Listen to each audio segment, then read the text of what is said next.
Okay, so what I hope you remember about this is that, here, let me get a pointer going. So remember, that's the left-right shift. This is the up-down shift. This is the vertical stretch. Okay, so for this question, I know that this is just a parabola that's shifted I was going to write left. It's supposed to be to the right here. It's going to be shifted to the right 3 because of the minus 3. It's going to go up 4, and then it's going to be stretched vertically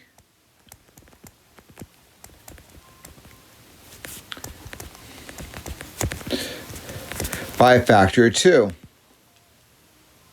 So keep that in mind. How's this absolute value function getting shifted? I hope you think that. Okay, so go inside. I know it's shifted left 1 because of the plus 1. This is going down 4, and then it's been reflected around the x-axis.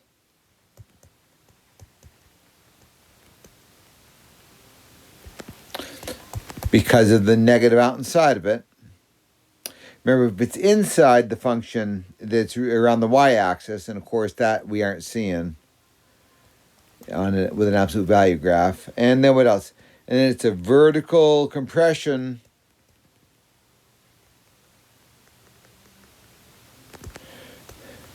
by a factor of 1/3. In other words, it's only growing 1/3 as fast as it should. So keeping all this in mind will help us do this with log graphs. So the learning target here, for the first learning target, is to be able to state the domain in range, I guess, of a transfer of log function. So what I thought I'd try with you folks is graph these two functions. They work out that they're inverses. And you actually know they're inverses. Let's see if we can. Well, maybe we won't go there. Not yet. If you've seen a little bit in section 3 and 4 here, would be able to do it. So I chose to do graph this out in Desmos because you don't know how a log graph looks. But you should have been able to rough out that exponential graph, right? And if we notice it, I know it's an exponential graph that's been shifted down 2, and it's got some kind of vertical or horizontal stretch going on because of the 1/4. And so that's that exponential graph. And then here's Desmos graph the log graph for us. Notice that these are reflected around the line y equals x. So yeah, that they are inverses. The inverses of each other. They undo each other. And notice, remember, I'm trying to get you to think about the domain of a log function. Here we see the range for this function. So actually, let's talk about domains. So the domain of this function is all reals, right? Because I can take any x and get a y on it, and we get this horizontal asymptote is all.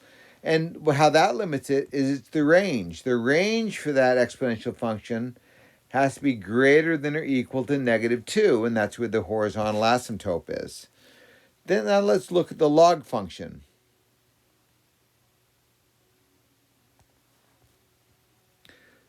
For the log function, which is this function right here, I see a vertical asymptote. And isn't that vertical asymptote -2?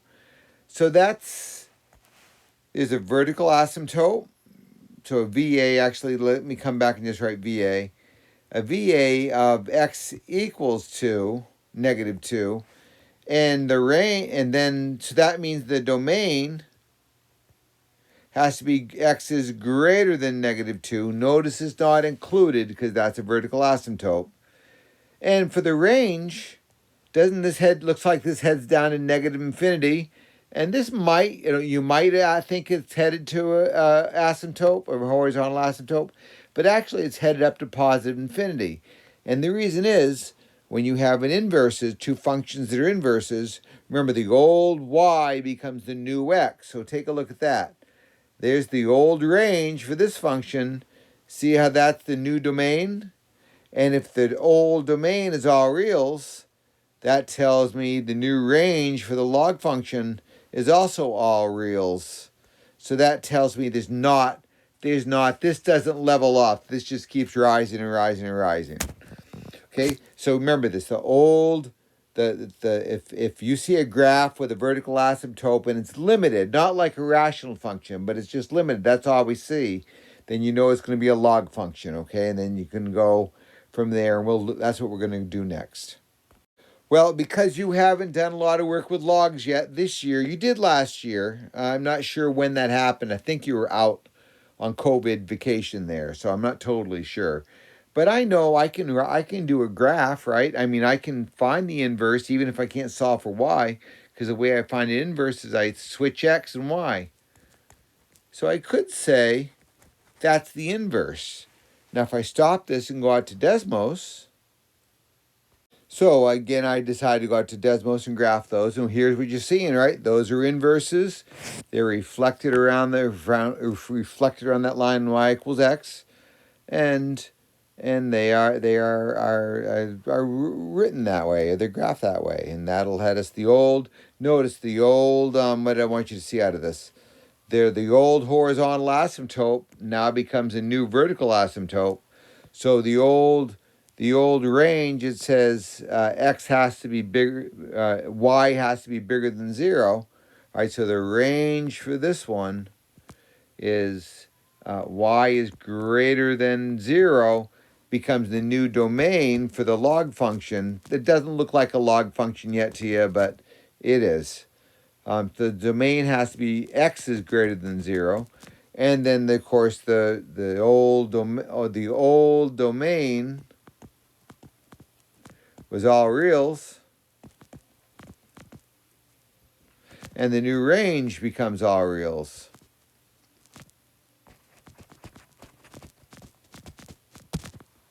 Okay.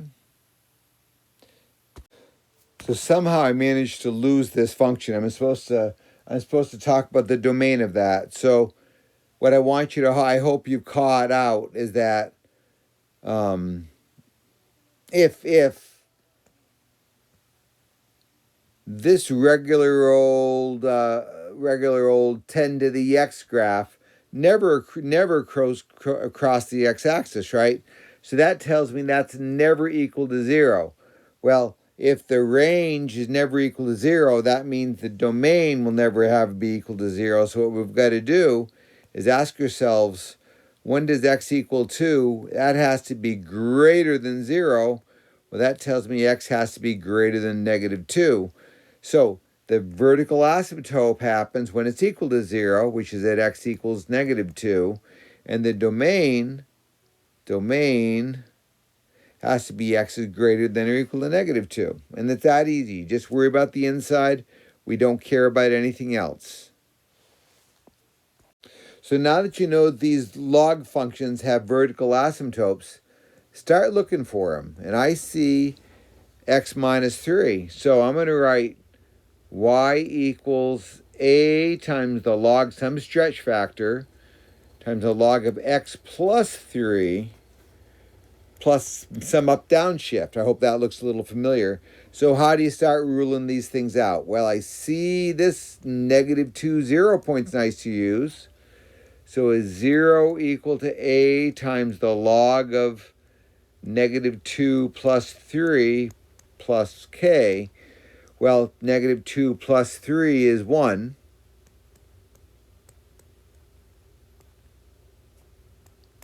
And then what you want to think about, and maybe you know this from before, since this is base 10,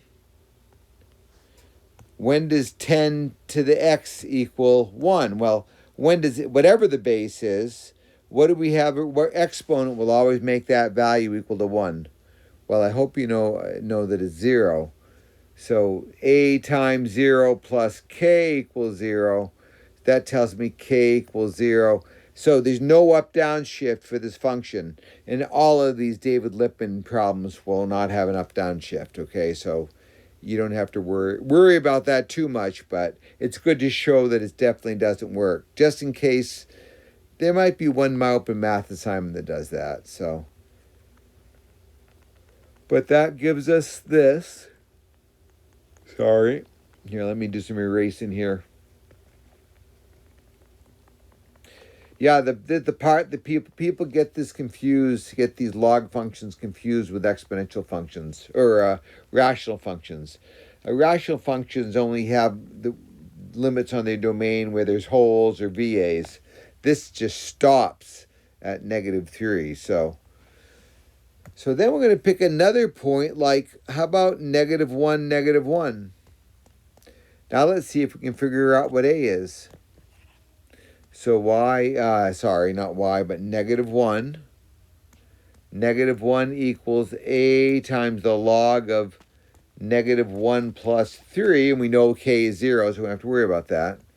So -1 equals a times the log of 2. So a has to be -1 over the log of 2. So what's wrong with just leaving this like this? Yeah, we could get very fancy with it. In fact, once we start learning about change of base formula, I'll bring you back to this so you can see how that all works. But that's a perfectly good answer for this question. Okay? Let's try the next one. So this one, a couple of things before I leave this one. Notice how this is negative. That tells me most log graphs go up like this. This has been reflected around the x-axis. So we didn't have to deal with that until the very end when we saw for A. Now, but this next situation is a little bit different. Okay, this is one function that's got an up-down shift, and I don't know why I haven't removed this from this set of notes. I don't want to get into that with you right here. What I do want to get into you with this, though, is you see how this has a vertical asymptote at x equals 4?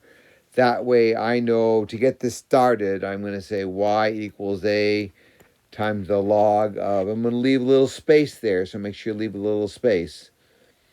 X minus 4, it's been shifted right 4, plus some k number. And normally log graphs head off to the right. Do you see how this is headed off to the left? So this has been reflected around the y-axis. So what you got to make sure you do when you notice that is to stick a negative in front of that. I mean, you could write that as -x plus 4. So just pay attention to that because that's going to come up. As I said, this has a up-down shift with a k. I don't want to go there with you. So what do you think? A little bit of review. Remember, if we're looking for vertical asymptotes to go inside the log. I don't know if you remember, ln is just log base e to the x, right? Inverse to e to the x. So what we're going to do is we're going to take 4 minus 3x, and where is that bigger than 0? Because we can't take the log of 0, right? So subtract 4, then divide by -3. And remember, when we divide by a negative, we're going to flip the inequality, direction of the inequality. So x has to be less than 4/3. That tells me the vertical asymptote is x equals positive 4/3. Okay? Okay, so this is from one of the homework exercises. I'll just work this for you for that kind of problem. For another example. So for this one, I see a vertical asymptote at x equals 1. So I know y equals a times the log of x minus 1 plus k. And then notice how it's been reflected around the y-axis. It's headed off this way. So I know I need to stick a negative right here. You could write -x plus 1 if you wanted to. So then let's try a point like 0, 0. Is 0 equal to a times the log of let's see. That becomes 0, right? -0 minus 1 plus k. I'm just trying to show you that most of these have. So this is going to be a times the log of 1. Log of 1 is 0 because 10 to the 0 is 1. So that tells me this is all 0 then. So k also equals 0. Okay, so that means there's no up-down shift. Let's see here. Let's do some deleting. Let's see. Get rid of that. So now I'll pick another point like -1, +1. That looks pretty promising. So if negative 1, positive 1, y, remember it's xy. So 1 equals a times the log of, oh, I didn't stick the negative in here, did I? I shouldn't be doing this late at night. Sorry about this. So negative 1 minus 1 more is 1 equals a times the log of, well, isn't that 2? That's negative 1 minus 1 is negative 2. Change the sign. So that's the log of 2. So a is going to be 1 over log 2. So all we've got to do is come up here, and I'm going to replace a if it'll let me. It doesn't look like it's going to let me, so I'll just rewrite it. So y equals 1 over log 2 times the log of negative x minus 1. And that's the equation of that graph. So hopefully those 2 examples are enough to get started. Look for those vertical asymptotes. Look for the point that's 1 over like this. It'll usually let you get rid of k. Then find another nice lattice point, and that'll let you find the a value. Okay,